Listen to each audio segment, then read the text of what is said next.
aux bordures de son vêtement, de sa robe. Amen. Tout cela a des symboles prophétiques pour nous les croyants de notre jour, et cela a une très grande importance dans notre relation avec Dieu, dans la communauté chrétienne, dans l'assemblée chrétienne. Amen.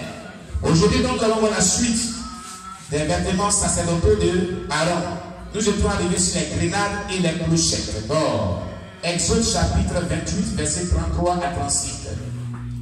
Exode chapitre 28, verset 33 à 36 et Exode chapitre 39, verset 24 à 26. Nous allons prendre les références bibliques d'abord, avant de rentrer vraiment dans la lecture de ces références bibliques. Amen. Nous avons donc Exode chapitre 28, verset 33 à 36 et Exode chapitre 39, verset 24 à 26. Amen. Alléluia. Le livre d'Exode chapitre 28.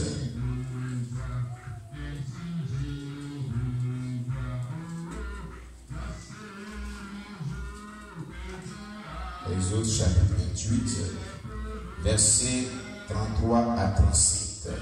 Amen. Voilà, faisons la lecture. Exode chapitre 28, verset 33 à 36. Oui. Tu mettras autour de la bordure en bas des grenades de couleur bleue, pourpre et cramoisie, entremêlées de clochettes d'or. Une clochette d'or et une grenade. Une clochette d'or et une grenade. Sur tout le bout de la bordure de la robe. Aaron s'en revêtira pour faire le service. Quand il entrera dans le sanctuaire devant l'Éternel, et quand il sortira, on entendra le son des clochettes et il ne mourra point. Tu verras une lame d'or pure et... C'est bon, c'est verset 36. Amen. Amen. Amen. Amen. On va lire aussi Exode 39, verset 24 à 26. Exode 39, verset 24 à 26.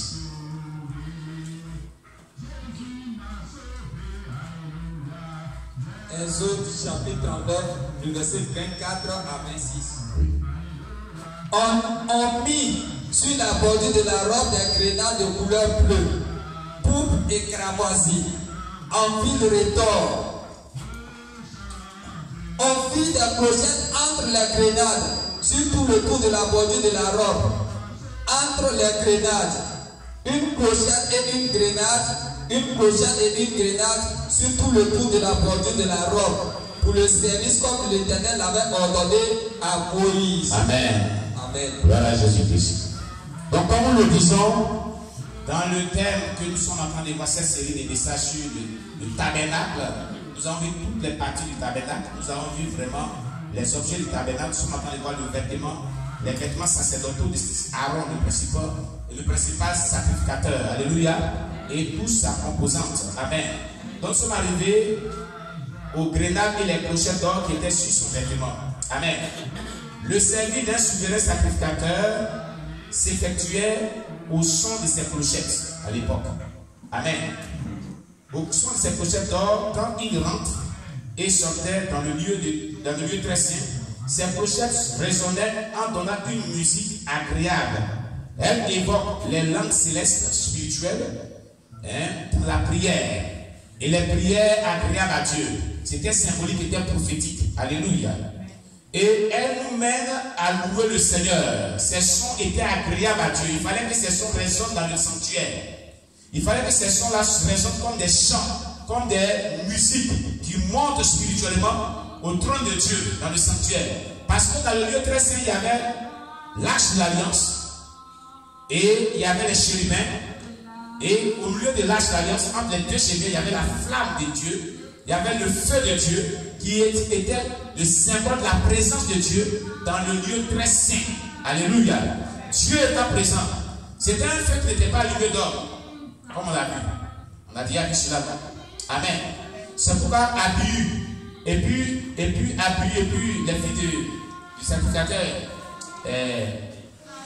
Élie, Abihu, ont envoyé un feu étranger. Le feu de l'Éternel a quitté là-bas pour venir les consumer.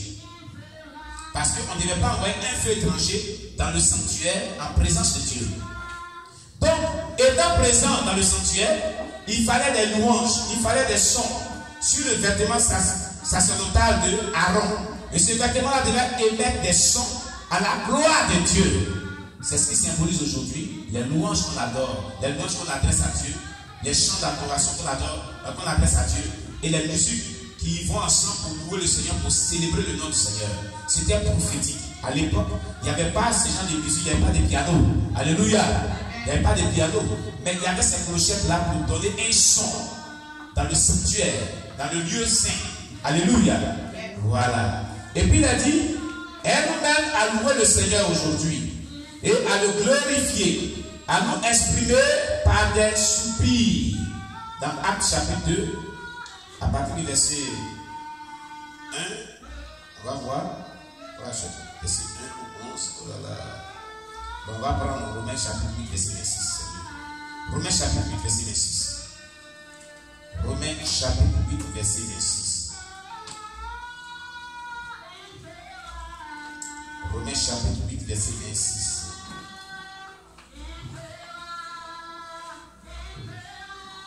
Oui, vas-y. Romains chapitre 8, le verset 26. Oui. De même aussi l'Esprit nous aide dans notre faiblesse, car nous ne savons pas ce qu'il nous convient de demander dans notre prière, mais l'Esprit lui-même intercède par des soupirs inexprimables. Amen. Vous avez compris? Il a dit de même. Amen.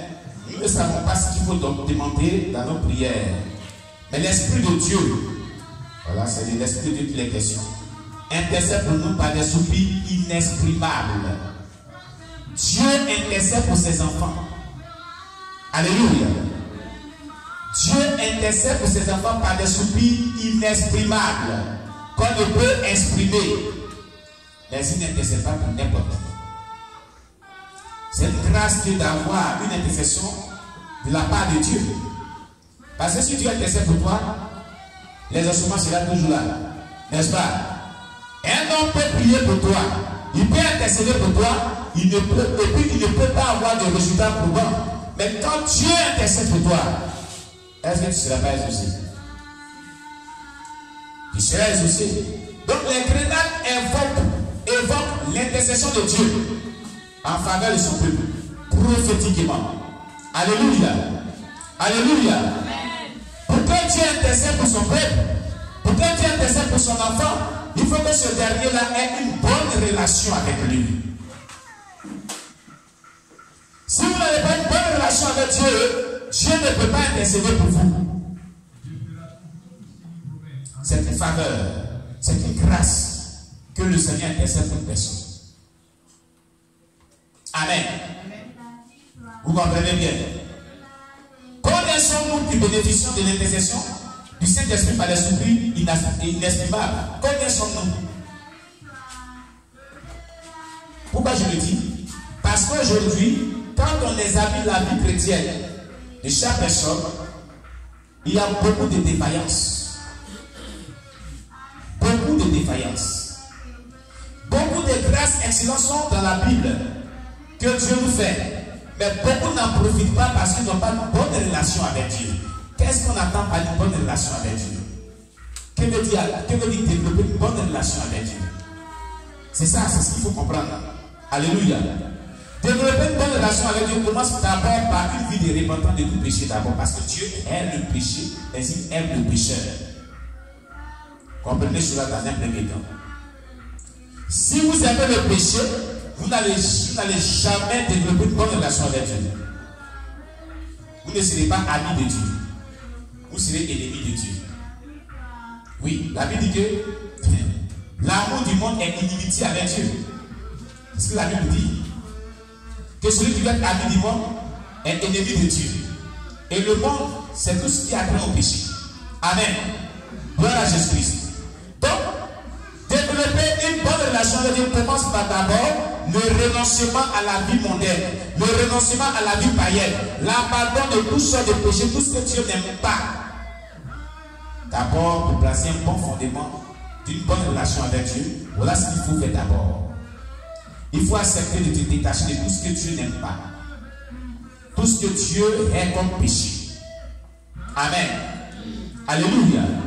La deuxième étape, il va falloir vraiment demander la grâce de Dieu de s'engager à pouvoir obéir aux enseignements qu'on te donne, aux prédications, aux enseignements que tu reçois de la part des serviteurs de Dieu qui prêchent. Amen. Et aussi tout ce que tu découvres dans la Bible quand tu médites la parole de Dieu de manière personnelle. Car celui qui a une vie soumise à Dieu devient agréable à lui. Or, la soumission à Dieu passe par l'obéissance à sa parole et l'obéissance aux instructions que le Saint-Esprit te donne pour ceux que Dieu parle, pour ceux qui entendent la voix de Dieu. Mais malheureusement, les gens ne savent pas que Dieu parle à tout le monde. Car la Bible déclare que Dieu parle cependant tantôt d'une manière, tantôt d'une autre, mais non, tu prends point garde. Donc beaucoup de chrétiens disent que moi je n'ai jamais entendu la voix de Dieu, moi Dieu ne m'a jamais parlé. Non, Dieu parle à tout le monde. Seulement que tu n'arrives pas à prendre garde à sa voix. Amen. Alléluia. Donc,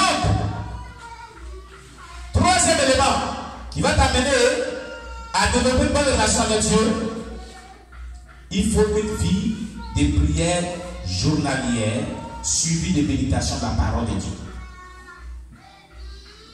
Une vie de prière journalière suivie de méditation de la parole de Dieu. Tu comprends cela? Il faut faire ton culte personnel, donc on a parlé. Le chrétien doit faire son culte personnel. C'est le seul moyen qui va t'amener à croître dans la foi chrétienne, à grandir dans la foi chrétienne. Regardez le fait que, on va prendre cela, dans l'usage des humains. Au minimum, l'être humain mange combien de fois? Au minimum 2 fois. Au maximum 3 fois. N'est-ce pas? Très tôt le matin, prend son petit déjeuner. À midi, prend son dîner. Le soir, prend son dernier repas. Amen. Au minimum, d'autres prennent 2 repas par jour. D'autres même prennent un seul repas par jour. Amen. Ok. La Bible déclare que notre foi, la nourriture de notre foi est la parole de Dieu. La foi se nourrit de la parole de Dieu. C'est pourquoi la Bible dit la foi vient de ce qu'on entend. Et ce qu'on entend vient de la parole du Seigneur. Amen. Donc, étant chrétien, pour développer une bonne relation avec Dieu, il faut que ta foi soit vivante. Il faut que ta foi soit efficace. Il faut que ta foi soit bien alimentée. C'est la foi qui fait la vie chrétienne. Sans la foi, il n'y a pas de vie chrétienne. Sans la foi, nous ne sommes pas des croyants chrétiens. Nous sommes des païens. Vous l'avez. Sans la foi, il n'y a pas de vie chrétienne. C'est la vie païenne. Est-ce que les païens croient en Jésus-Christ? Ils ne sont pas des croyants chrétiens. Donc c'est la foi qui fait de toi un enfant de Dieu, un chrétien. Ta foi en Christ. Et cette foi-là doit être alimentée par la parole de Dieu. Elle doit se nourrir par la parole de Dieu. Donc, le culte personnel qui consiste à prier et méditer la parole de Dieu journalièrement ne doit pas manquer dans ta vie quotidienne. De même que tu nourris ta personne, matin, midi, soir, de même au minimum, nourris ta foi chrétienne. Nourris-la. Nourris ta foi chrétienne. Matin, lève-toi, prie le Seigneur et lis au moins une portion de la Sainte Bible. Ou médite une portion de la Sainte Bible. Tu vas entretenir ta foi. Tu vas rendre ta foi lubrifiante. Tu vas rendre ta foi efficace. Tu vas rendre ta foi vraiment très puissante. Et tu seras un chrétien en bonne santé. Vous comprenez? C'est que vous ne savez pas, le fait de te priver de la méditation de la parole de Dieu, alors il y a une chose aussi qui est très importante de savoir. Une chose est de lire la Bible, une chose est de la méditer, mais la chose que tu attends plus que toi, c'est de la mettre en pratique. Et nous lisons Josué chapitre 1, versets 6 à 8.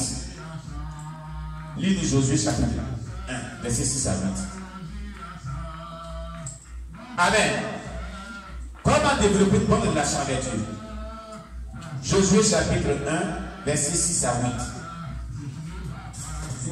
Josué chapitre 1, versets 6 à 8. Oui. Fortifie-toi et prends courage. Fortifie-toi et prends courage. Car ce peuple en possession du pays que j'ai juré à leur père de leur donner. Continue. Fortifie-toi seulement et aie bon courage. Fortifie-toi seulement et aie bon courage.